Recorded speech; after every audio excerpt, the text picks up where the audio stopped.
Gold trusted gold buyers మీరు తాకట్టు పెట్టిన బంగారాన్ని విడిపించి ఈ రోజు ఉన్న మార్కెట్ ధరకు కొనబడను.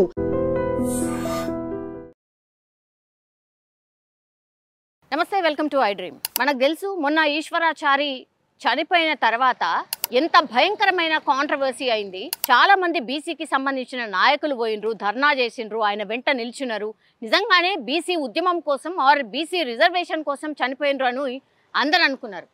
కానీ తీన్మార్ మల్లన్న దాన్ని పూర్తిగా కబ్జా చేసి అనుకోవచ్చు, లేకపోతే దాన్ని అసలు ఉల్టా పల్టా చేసి ఆయనకి అనుకూలంగా మలుచుకునే ప్రయత్నం చేసిండు. నిజం చెప్పాలంటే ఒక నిండు ప్రాణాన్ని తీసిండు, అట్లాగే ఒక కుటుంబాన్ని ఆగం చేసిండు. ఇది చాలామంది నాయకులు తీన్మార్ మల్లన్న మీద అభిప్రాయపడుతున్నటువంటి సిట్యువేషన్.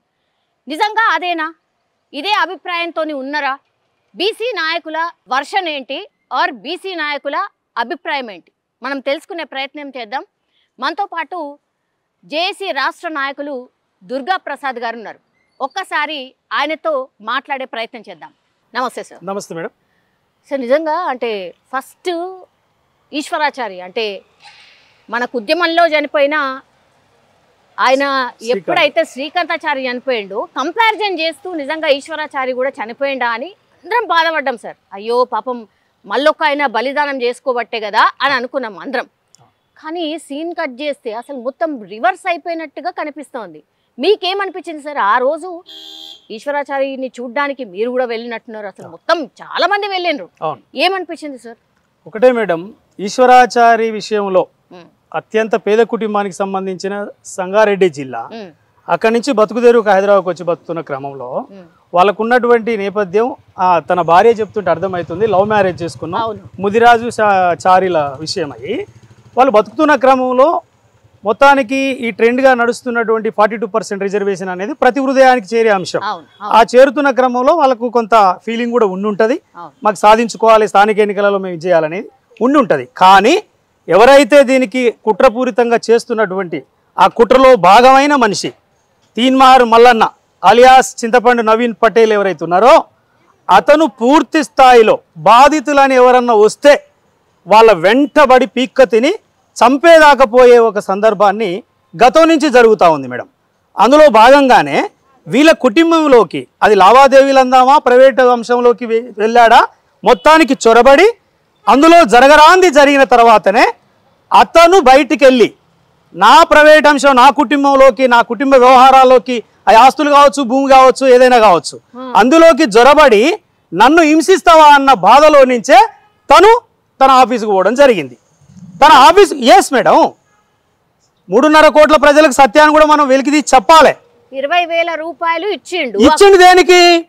ఎవరిని అడగకుండా చారీ కుటుంబంలో తన బంధువులు ఎంతో మంది ఎస్టాబ్లిష్ అయ్యి సెటిల్ అయిన వాళ్ళు కూడా ఉంటారు కదా.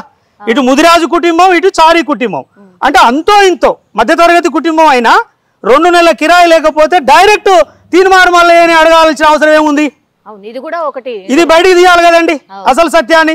20,000 నువ్వు ఇచ్చిన వెంటనే ఈ ఎపిసోడ్ డెవలప్ కావడానికి కాదు, అందులో జొరబడి అది ఏదైనా కావచ్చు, అది ఆస్తి తగాదానా ఇంకోటా భూములు ఉన్నాయా ఏదైనా అందులో నుంచి తెచ్చుకోవడానికి ప్రయత్నాలు జరిగినాయా ఆ దందాన్ని గమనించినటువంటి ఆ భర్త ఈశ్వరాచారి తను మెదడు పనిచేయలేగా ఏంది నా ఇంట్లోకి జొరబడడం, నా ఇంట్లోకి జొరబడి ఏంది వీడు అరాచకం అని చెప్పి అడగడానికి వెళ్ళిన తర్వాతనే అక్కడ జరిగిన సంఘటన ఆ ఆఫీసు సిబ్బంది కావచ్చు తన ప్రణాళిక కావచ్చు ఎవరైతే ఈ మల్లయ్య ఉన్నాడో తన ప్రణాళికలో భాగంగా తనని అవమానపరిచి వెళ్ళగొట్టడం. వెంటనే చూడండి 20,000 ఇచ్చి క్లెయిమ్ చేసుకుందామని సోషల్ మీడియాలో దాన్ని విస్తృతంగా ప్రచారం అయింది కదా, తన మాటలు వింటున్నాం కదా. అందులో కులం నుంచి మా వాళ్ళు బంధువులు తిట్టడం వల్ల ఏదో జరిగిందనే కాంబినేషన్ క్రియేట్ చేయడానికి అనే దాంట్లో నుంచి అసలు ఎందుకు 20,000 రూపాయలు ఇవ్వడానికి గల కారణం ఏమైంది అంటే తన కుటుంబంలోకి జరబడరు. తన కుటుంబంలోకి జరబడి జరగరాంది చెయ్యరాంది చేస్తే అక్కడి నుంచి వీని గల్లా బట్టి అడుగుతా అని చెప్పి పోవడంలోనే ఆ ప్రాణం బలి తీసుకోవడం. దానికి మేకింగ్ ఏంది? పెద్ద మంది ఏమో మేధావులేమో చాలా మంది ఏం చెప్తున్నారు, మరణం లేని ఉద్యమాలు చేద్దాం, చనిపోవడానికి అవకాశం ఇవ్వద్దు. శ్రీకాంతాచారి చనిపోయిండు, వాళ్ళకి ఏం రాలే, రాజ్యంలో వాటా రాలే, ఏమీ రాలే. కాబట్టి మేధావి వర్గమే ఒకటి చెప్పుకుంటూ పోతుంది, చావులతో పని లేదు, ఒక్కసారి కూడా బలిదానం వద్దు, మన రైట్స్ ఉన్నాయి, కొట్లాడి తెచ్చుకుందాం, ఉద్యమిద్దాం అనే సందర్భంలో పోతుంటే ఈ 20,000 ఎపిసోడ్ని క్రియేట్ చేసి ఇంట్లోకి జొరబడి చేసినటువంటి నిర్వాకమే. గతంలో కూడా ఇతని చరిత్ర తీద్దాం మేడం. గతంలో ఈయన పాదయాత్రలు చేస్తున్నప్పుడు నల్లగొండ జిల్లా, నేను నల్లగొండ వాసిని, చాతనైతే రమ్మనండి మాట్లాడదాం. నల్లగొండ జిల్లాలో చండూరు మండలంలో లెంకల్పల్లి విలేజ్లో ఇతని పాదయాత్రలో తిరిగిన వ్యవహారాన్ని క్లెయిమ్ చేసి భారీగా దాన్ని డెవలప్ చేసుకోవడం కోసం అక్కడ ఒక యువకుడికి చావుకుడు కారణమైండు. అక్కడ కూడా ఒక మనిషి చనిపోయాడు. అక్కడ మనిషి చనిపోతే అక్కడికి వెళ్ళిపోయి నా కోసమే, మల్లన్న కోసమే చనిపోయిండు, మల్లన్న నువ్వు రాజ్యాన్ని తీసుకురావాలి, పేద వర్గాలను అభివృద్ధి చేయాలని చనిపోయిండని బూటకు ఏడిపేడ్చి అక్కడ పోయి కొంత ఎక్స్గ్రేషియా ఇచ్చినట్టుగా ఆ రోజు వీడియోలు తీద్దాం, మనం చూపిద్దాం. అంటే ఇతని మొత్తం ఎపిసోడ్ అండి, ఇతను జర్నీ చేస్తుందంట నిజాయితీగా 42%ని తీయడానికి కాదు, దాన్ని సాధించడానికి అసలే కాదు. ఆ రకంగా పెట్టినటువంటి అక్కడ చూద్దాం, అక్కడ మాట్లాడుతుంటే చూద్దాము.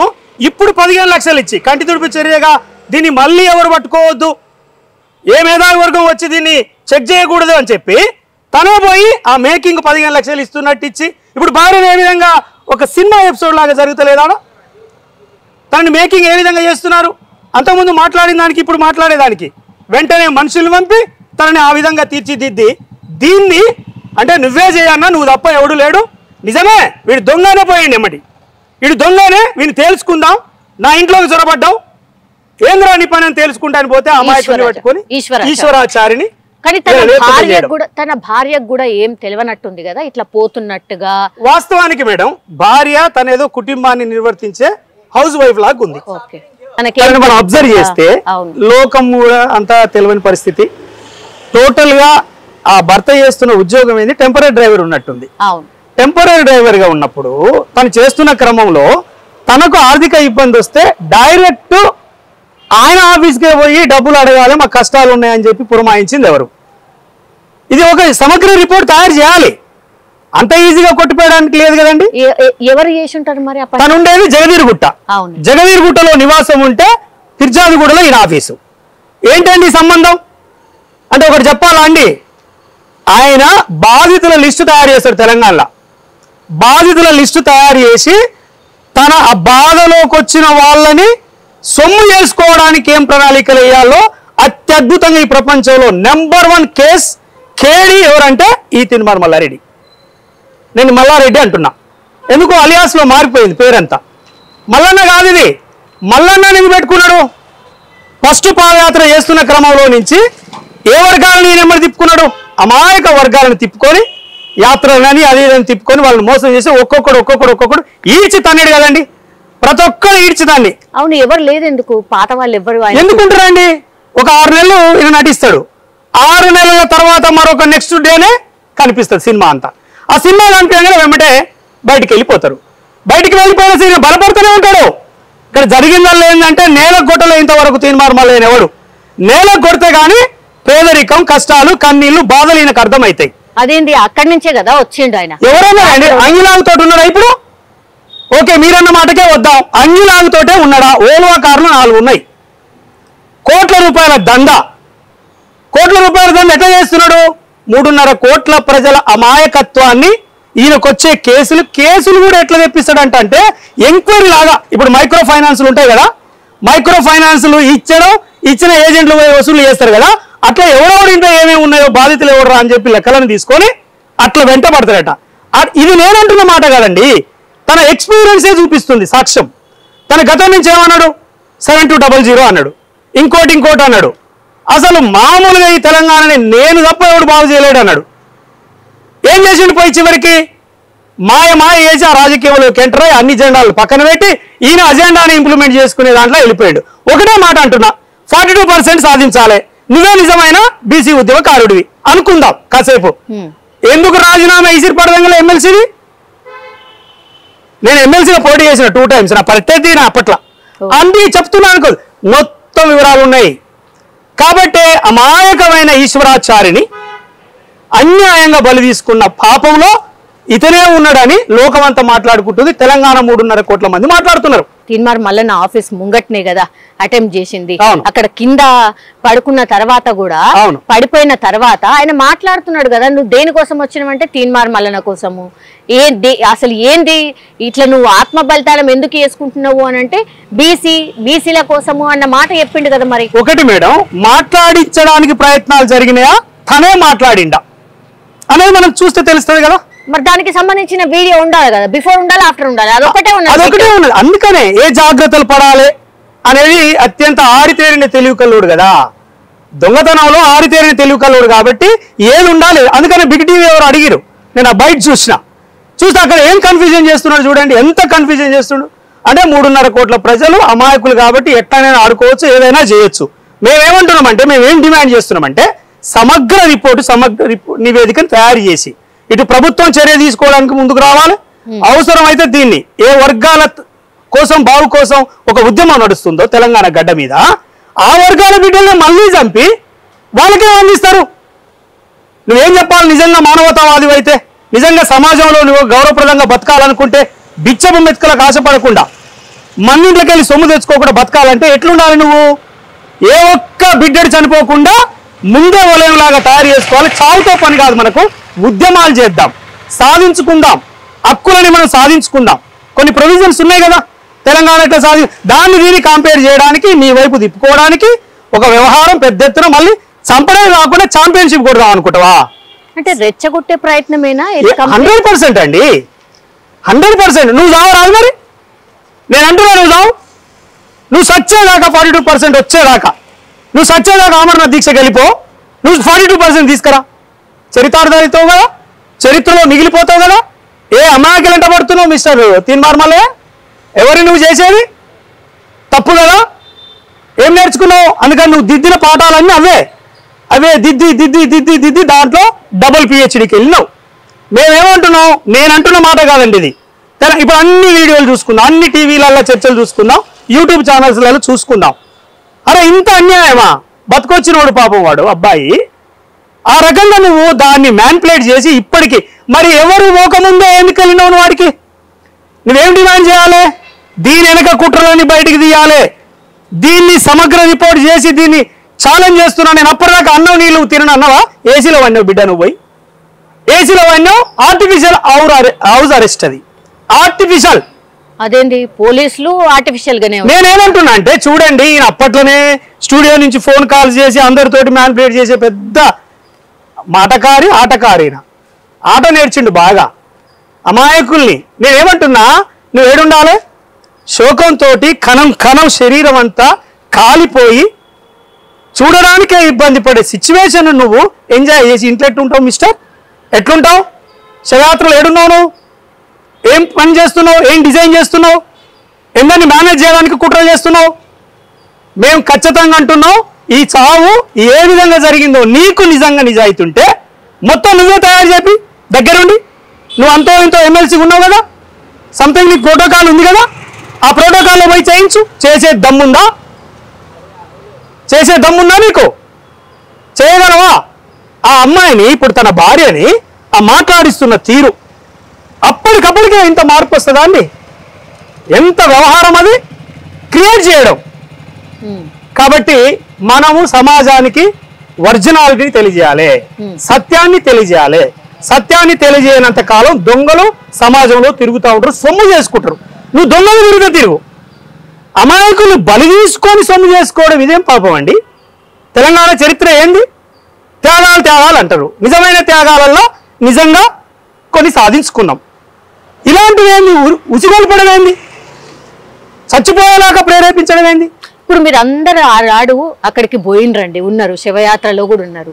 మీకు ఏమనిపించింది? అబ్బా ఎంత మోసపోయినమా అనుకున్నారా? ఏమనుకున్నారు? 100% ఒక అమాయకుడు తనకు ఏమాత్రమో సామాజిక రాజకీయ జ్ఞానం లేకుండా బతుకుతున్న తను, రైట్? తను పొలిటీషియన్ కాదు. ఉద్యమించి ఏమైపోయా మా వర్గాలు ఇట్లా చేస్తున్నారు అని చెప్పి ఆత్మహత్య చేసుకోవడానికి తనకు తానే నిర్ణయం తీసుకున్నాడు కాదు. నేనేమంటున్నంటే తన కుటుంబానికి సంబంధించిన విషయాలలో జొరబడి, ప్రైవేట్ అంశాలలో ఈయన జొరబడి చేయరాని ఘటనలు, చేయరాని చేతలు చేసిండు కాబట్టే అతను అడగడానికి ఆఫీస్కి వెళ్ళి నీ సంగతి చేస్తావు, నీ బజార్కి ఇస్తావని చెప్పడంలోనే ఏదో జరిగింది. మెయిన్ కారణం ఆయన టీం. ఆయన పొలిటీషియన్ కాదండి. ఖచ్చితంగా మా డిమాండ్ ఏంటంటే న్యాయబద్ధమైన చట్టపరమైన అన్ని రకాల నివేదికలు తయారు చేసి సమగ్ర రిపోర్టును తయారు చేసి ఎవరో దోషిని తేల్చకపోతే సమాజం క్షమించదు, నీ వెంట పడుతుంది ఈ అమాయకులను బలి తీసుకోవడానికి. బీసీల కోసం ఉద్యమిస్తున్నాడు కాబట్టి బీసీలు ఎక్కడ ఎదుగుతారో అని ఓర్వలేని వాళ్ళే ఇట్లాంటి మాటలు మాట్లాడుతున్నారు అనేది కూడా చాలా. బీసీల కోసం ఉద్యమిస్తున్న ఓ బీసీ నాయకుడుగా నువ్వైతే ఆ బీసీ ప్రాణం పోవడానికి ఎవరు కారణమని మరి తీయి, కారణం ఎవరని తీయండి, రా మరి బయటికి, కరెక్ట్గా చెయ్యి, చూయించు. నువ్వు బీసీల కోసమే కదా నీ తపన. నువ్వు ఇంట్లో నుంచి బయటికి వెళ్ళి తెల్ల చొక్కా వేసుకొని ఓల్వో కార్లలో నీ సైన్యం తిరిగి నీ ఉంటారు కదా అనుచరులు, ప్రతి స్టెప్ ఇది బీసీదే అయితే మరి బీసీ ప్రాణం ఎట్టపోతుందండి? లేరా తెలంగాణలో బీసీ వాదంతో ఏ విధంగా సాధించుకోవాలని చెప్పేటోళ్ళు లేరా కొంతమంది? అంటే ఇది మొత్తము వ్యక్తిగతంగా తన ఎదుగుదలలో భాగంగా, తన ఎదుగుదల. ఇది బీసీ ఎజెండా కాదు, బీసీ రాజ్యాధికారం కాదు. అది ఆ పార్టీ చెప్తేనే తెలియదా మేడం మీకు? ఆ పార్టీ పేరు ఏంది? టీఆర్పీ, తెలంగాణ రాజ్యాధి పార్టీ అని పబ్లిక్కి చెప్పడం. తెలుగు లేని వాళ్ళందరిని పట్టుకొని అమాయకులను పట్టుకొని సొమ్ము చేసుకోవడానికి ఇలాంటి ప్రయోగాలు చేయడం. ఒక కుటుంబం పోయిందండి, ఎవరు తెచ్చిస్తారు ఆ కుటుంబాన్ని? ఎవరు నిలబెడతారు? ఇప్పుడు ఎంత అన్యాయం అండి. ముగ్గురు పిల్లలు కంటితుడుపు చర్యలాగా 15 లక్షలు ఇచ్చి మళ్ళీ 1 లక్ష రూపాయలు ఖర్చుకి చంపడం, 2 లక్షలు ఇచ్చి మరి నువ్వు తెచ్చుకునే లెక్కలని చెప్పు. ఇలాంటివన్నీ చేసుకుంటూ పోతున్నావు కదా. నేను ఇంతకుముందు చెప్పిన కదా, చండూరు మండలంలో లెంకల్పల్లి అనే విలేజ్ లో ఆనాడు చావుకు కారణము ఎవరు అనేది నేను చెప్పిన కదా. ఎన్ని చేసుకుంటూ పోతావు ఇట్లా లోకం మీద పడి? అంటే అడిగేవారు లేరు, ప్రజలే బట్టలు ఇప్పి చెప్పులతో కొట్టే రోజులు కూడా. ఆరోపణలు ఎవరైనా చేయొచ్చు సార్, దానికి తగ్గట్టు ఆధారాలు కూడా ఉండాలి. మేము అదే అంటున్నాం మేడం, మేమేదో అంటున్నాం, మేము పోలీస్ డిపార్ట్మెంట్లో లేము, రైట్? మాకు అధికారం లేదు. నేను ఒక సామాన్యుణ్ణి, సమాజంలో జరుగుతున్న అన్నిటి మీద అవగాహనతో పోతున్న ఒక నాయకత్వం నేనుగా. మా కాడ లేవు కదా ఆధారాలని. ఇప్పుడు తయారు చేసి మేము చూపెట్టలేకపోవచ్చు, కానీ జరిగిన సంఘటన మీద దాంట్లో ఉన్న లోపాయికారి ఏంది, అసలు ఏది, అబద్ధం ఏదని చెప్పడానికైతే రావాలి కదా సమాజం, మేల్కోవాలి కదా. మరి నువ్వు అధికారంలో ఉన్నావు, ఓ ఎమ్మెల్సీగా ఉన్నావు, నీ పాత్రతోటి నిజంగా నీకు బాధే. శ్రీకాంత్ ఈశ్వరాచారి చనిపోవడం బాధే, ఆ కుటుంబం రోడ్డు మీద పడ్డది. మరి కారకులు ఎవరో బయటకు తీయడానికి వస్తావా? ఆ దమ్ముందా? చేయగలవా? అన్నం నీళ్ళు బంద్ చేసి నువ్వు నిజంగా బీసీల కోసం తప్పిస్తావు కదా. అబ్బా మొగోడు దిగొచ్చిండు, ఏం తప్పిస్తాడంటే బాగా తప్పిస్తాడు. ఈయన తప్పించినట్టు తెలంగాణలో ఎవరు తప్పించాడు? ఈయనే నిజమైన బీసీ వాది, రైట్? ఒక మాట ఒప్పుకుందాం. ఇక కేసు సాల్వ్ అయ్యేదాకా దాంట్లో ఉన్నవన్నీ తీసుకొని వచ్చి నిజాన్ని సత్యాన్ని సమాజానికి చూపించేదాకా నువ్వు అన్నం నీళ్ళు బంద్ చేసి నువ్వు పని చేయవా? అప్పుడు నీ నిజాయితీ ఎందుకు బయటకు వస్తుంది? చేయి నిరూపించు. నేను ఆ మాట వెనుకకి తీసుకుంటా. సమాజంలో వస్తున్నది కూడా తప్పవుతుంది కదా. సమాజం నుంచి చాలా మంది మాట్లాడింది కూడా తప్పవుతుంది. ఖచ్చితంగా చెప్తున్నా నేను, ఖచ్చితంగా నేను ఆ మాట మీద కట్టుబడి ఉంటాను. ఆరోపణలు కావు మేడం. సమాజాన్ని ఎవ్వడు తెలివిగా డ్రైవ్ చేసుకుంటే అటువైపే నడిచే ఒక అచైతన్య పరులు ఉన్నారు ఈ తెలంగాణ గడ్డ మీద. సావు కోరుకోకూడదు మేడం. వాడు 90 ఏళ్ళలో 70 ఏళ్ళలో తనకై తాను వస్తుంది ఒకనాడు. ఆ ఆర్గాన్స్ పనిచేయక, అవయవాలు పనిచేయక, బుద్ధిజీవిగా బతకడం తెలవక, జీవితం అంటే నిర్వచనం తెలవకున్నోడికి సావు వస్తుంది తప్ప, ఒక లక్ష్యం ఉన్నోడు నువ్వు లక్ష్యాన్ని తయారు చేయాలని తిరుగుతున్నప్పుడు నువ్వు అమాయకులు వెంటబడడం ఏంది బాయ్ సాబ్? నువ్వు అసలు అర్థం కాదు. రేపు తెలుస్తాయి కదా మేడం, ఇంకా రేపు తెలుస్తాయిగా, ఇంకా ఇట్లా వస్తాయా నిజాలు బయటికి తేవాలి. మరి చాలా పుట్టల కొద్ది ఉంటాయి. ఆయన చేసిన పాపాల పుట్ట పెద్ద పుట్ట, చాలా పెద్దది. అది ఎన్ని చేసినావు నువ్వెన్ని? అసలు ఊసరవెల్లి రంగులు కొన్నే ఉంటాయట, తీర్మార్ మల్లిగానే రంగులు లచ్చ ఉంటాయట. లచ్చ ఎన్నిటికి వచ్చిండు అనేది ఇప్పుడు సమాజంలో చూపెట్టాలి, అందరం చూపెట్టాలి, క్లియర్ చేయాలి. విష పురుగుల్ని తిరగనీయొద్దు సమాజంలో. విషయాన్ని కాదు కదండి, మానవతావాదంతో సమాజాన్ని బతికించడానికి మేల్కొల్పే ప్రయత్నం చేయాలి.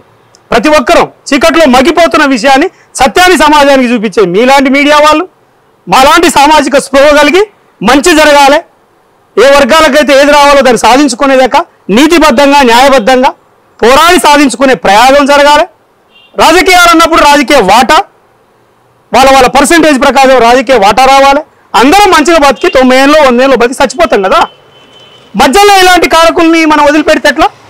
కాబట్టి నేను అంటున్న ఆరోపణలే కావచ్చు, నువ్వు నిజం చేయి మరి ఇది కాదని. వాళ్ళ కుటుంబంలో ప్రైవేట్ అంశంలోకి పోలే, ఆ అబ్బాయిని ఆఫీస్కి ఎందుకు వచ్చిండో, 20,000 ఇవ్వడానికి గల కారణాలు ఏంటో, చనిపోయిన తర్వాత నీ ఎపిసోడ్ ఏందో, ఆ శవంలాగా పడున్న ఆ కాలిపోయిన సందర్భంలో తన నుంచి నోట్లకి వెళ్ళి వచ్చిన మాటలు ఆర్టిఫిషియలా నిజమైనయా? ఆర్టిఫిషియల్ కూడా కావచ్చా? అరే అది చూడండి, మీరు ఇంకా విశ్లేషించండి. ఏమైనా టెస్ట్లకు ఉంటే పంపించండి, నార్కో టెస్ట్లకు ఇంకోటో సినారియో ఏముంటుందో మెడికల్ సైన్స్ చేయించండి. ఇంత అన్యాయం చేయకూడదుగా మేడం. నీకు వచ్చిందిగా లైఫ్, అయ్యలారి సిద్ధాంతవనం బుద్ధము 10 రూపాయలు ఛాయలు తాపిస్తే చాలు నా బతుకంతా మీకోసం అన్నావు కదా, మంచి జీవితం వచ్చింది కదా, ఇంకా ఎందుకు ఈ పాపం పనులు, ఎందుకు ఈ అవలా పనులు, ఎందుకు ఇట్లా పోవాలి సమాజంలో అట్లా పడి అంటే కొంత టీం తయారు కాగా నీకు ఎదురు లేదా? ఇక నాలాంటి వానికి ఉంది, నా ఎనిమిది ఎవరు దమ్ముంది నాకు చెప్పడానికి. నీకుందా?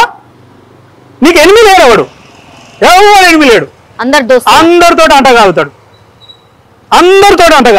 Enemy, there is no enemy for mister Patel. లేరండి, ఇది వాస్తవమే, ఇదే వాస్తవం. ఈ వాస్తవాన్ని సమాజానికి మనం తెలియజేయాలి. లేకపోతే మరొక అమాయకుడు ఇతన్ని వెట్టి ప్రేరేపించి ఇగో తీర్మానం వల్లనే చేయాలి, ఈ ఉద్యమాన్ని తీర్మానం వల్లనే చేయాలి ఈశ్వరాచారి చెప్పిపోయిండు. ఎంత తీసుకుపోతావు రేపు తప్పుడు విధానాన్ని? ఇంకెంతమంది బలి కావాలి? అప్పుడు సరిపోలేదు మేడం, 1200 మంది చనిపోయింది. 1200 మంది చనిపోయిన ఆత్మ బలిదానాలతోటి ఆ వర్గాలకు ఏమన్నా చేకూరిందా అండి? ఏమన్నా మంచి జీవితం వచ్చిందా? ఉద్యోగం వచ్చిందా? మంచి జీవితం వచ్చిందా?